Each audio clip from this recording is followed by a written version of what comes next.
My wife laughed while signing the papers.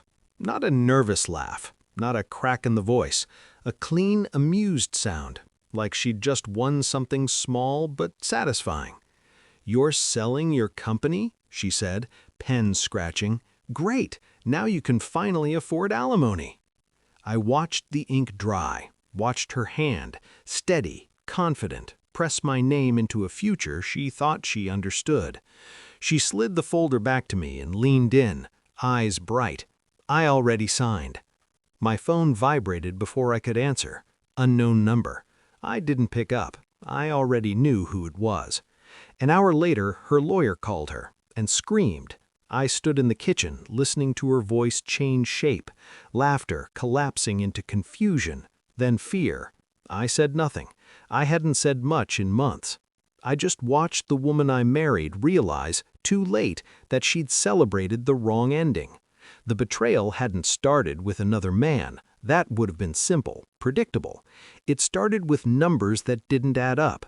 Late-night yoga sessions, new passwords, a sudden obsession with my exit strategy. She didn't cheat on me first. She planned me. She'd learned my routines better than I had, learned when I was tired, when I stopped asking questions, when I trusted silence. She wanted the company, or rather what she thought it was worth. I'd spent a decade building it quietly. No headlines, no ego, just acquisition after acquisition, assets folded into shell companies no one bothered to trace. She mistook discretion for simplicity. I felt it the night she asked, casually, what would happen if I sold. Not if I ever would, but when. Her tone was wrong, too rehearsed. I didn't confront her. I adjusted. I watched the way she smiled at my exhaustion, the way she stopped touching me once the lawyers started, just in case. Betrayal doesn't announce itself. It waits for permission, and I gave her all the rope she asked for. I investigated my own life like a hostile takeover. Phone records first, then calendars, then the offshore accounts she didn't know existed, because they weren't mine anymore. I transferred ownership 6 months earlier, quietly. She thought I was liquidating. I was consolidating, separating liabilities, preparing an exit that didn't include her name anywhere near it. I smiled when she suggested mediation, held her hand during dinner with her parents. Her father hated me, thought I was beneath them, new money, wrong accent, wrong patience. At New Year's dinner, he threw red wine in my face.